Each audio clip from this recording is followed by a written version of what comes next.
Hello everybody, the name is Lemberlair Jr. and I am here with a back-to-back representing Trivecta and iBoatNYC. We have Dyvergent back-to-back Gauss. Now I have to ask you one question. How did you guys meet? We met like 3 years ago, actually. Yeah, it's been a while, yeah. I think just like networking when I first moved here like 3 years ago from Seattle, so I was here and he was pretty established by then, so I kind of reached out and, friends of friends, and eventually met him, yeah. That is amazing to hear. So, I'm curious to know, you said like he was more established, of course, he began his journey in 2016, and of course for you did mention that like you and your friends, like when you touched your CDJs for the first time, I think it was like 3 years ago, I think it was in 2022, you had your very first like DJ set. I'm curious to know, when you guys started playing and like doing your DJ sets, was it easy to kind of, get the hang of things, or was it kind of a challenge? Well, like when you were solo. So I first started picking up DJing like back in 2018. I was a bedroom producer or DJ for probably until I moved here. So a good 3 to 4 years, and then once I got here, eventually started picking up gigs. But yeah.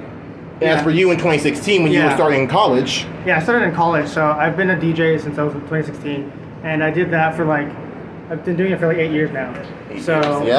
And I just started producing like two years ago, so I have like my own originals and stuff like that now too. That's great. And for your originals, was it hard? Was it hard for you to kind of find your sound when you're trying to make your own original work? Yes, it definitely was. Yeah, because it takes time, and I'm trying to be patient with it. So. Understood. And if you could explain, to both of you, how would you explain, the sound you're trying to catch? Because it seems like there's always a balance between being melodic, but at the same time also really going hard to the paint.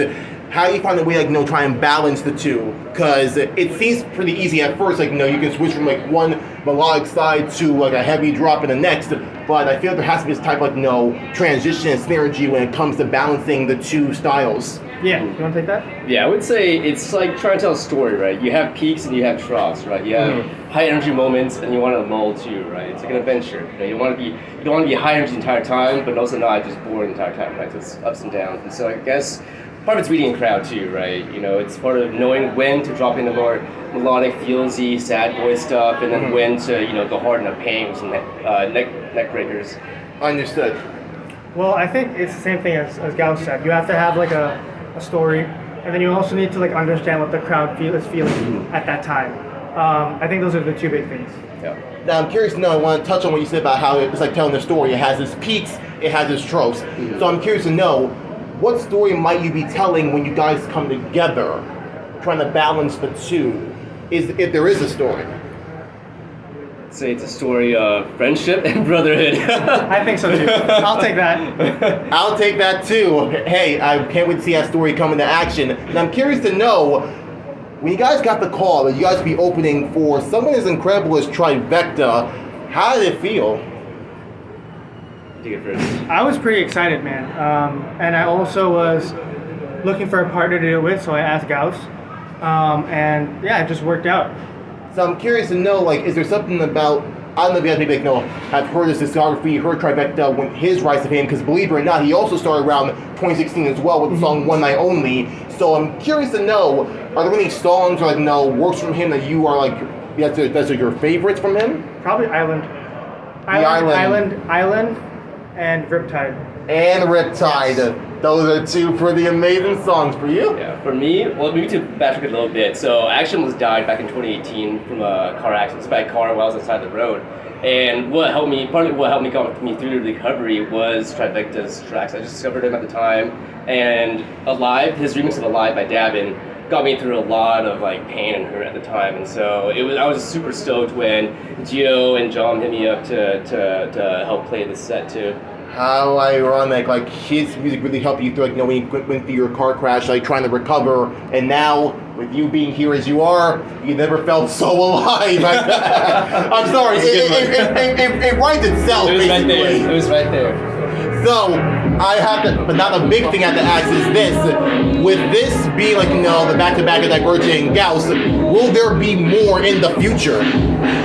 We'll try our best. I can see it definitely, yeah. I'm curious to see because this is my first time ever really witnessing Dyvergent and Gauss together, and I feel like it's definitely going to be something of a very special hour when we're all there together with iBoatNYC, and I can hardly wait to witness it come together in action, witness the friendship, witness the brotherhood, and I'm also curious to know if that's like what's going to be next for Dyvergent and Gauss. Just talking solo-wise, what's going to be next for you, Dyvergent? Definitely dialing in on production and making sure that I have like all my ducks in a row, you know? Right. And that I'll play some shows in the future, but I don't know. Just making sure that those shows align with my brand, and so I can expand the brand even more. Exactly, and will it possibly be, I don't know, maybe an EP of Dyvergent since you're making your own original work? Yeah, a lot more like singles will be coming out. Singles, because I have some lined up for the fall. Really? I can hardly wait for the fall to arrive. For you, Gauss, what might be next for you? Right. Start dabbling in production. He's helped me out a lot recently. And then just focus more on bass. I think the past 3 years I've been in New York, I've been playing a lot of house, because that's what club scene is in New York, unfortunately, right? But this year I started my Gauss brand, and I'm trying to make it more intentional, right? For what I love playing, what I'm passionate about. Right. I do want to touch on that a tiny bit, because you did mention, I was going to read what you said when you went from DJ Gil B, when you went to Gauss, that this is going to be something very different. I'm trying to see if I can find the explanation of the transformation. I know I have somewhere, here it is, where you said it's been a long time coming. As an avid sci-fi fan, the word Gauss has always evoked a sense of high intensity, immense speed, and cosmic power to me. This is the energy I want to inject in the Gausses from here on out, so buckle up, it's going to be a wild ride. So I'm curious to know, a sci-fi fan, I didn't expect that. Like, is it going to be more kind of like, you know, being more otherworldly? Is it going to be more like, you know, us like, you know, being in space, like, you know, trying to take us on like, you know, a space-like journey? Yeah, I would say, I mean, bass in general always evoked for me a sci-fi feel, right? Like mid-tempo, techno, dubstep, all that. And so that's kind of the energy and feeling I want to capture with the new name Gauss. Yeah. Mm-hmm. Understood. And for you, Dyvergent, how did you get the name Dyvergent? Because first off, I gotta give props to your friends doing the rebranding. The sign looked absolutely incredible. Yes. But what is about Dyvergent that makes you Dyvergent? Why the name? How did that name come to be? Well, diverge means to do something different, right? So I wanted to make it more like inclusive. So Dyvergent is like, it's a movie where like they go against the grain, right? So that's what I'm trying to do, go against the grain.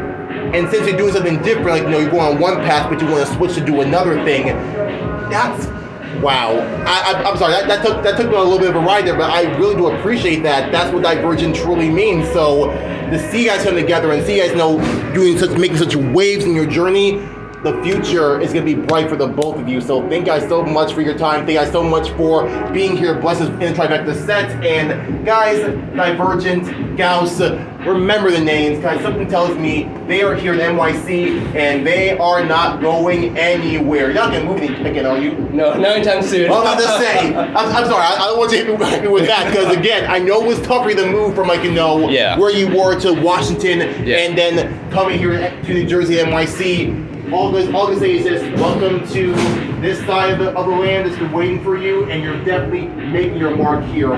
You as well, Dyvergent. Thank you guys so much for watching, so much for listening. This is Leveler Jr., Dyvergent Gauss signing out. Love you guys so much. Peace.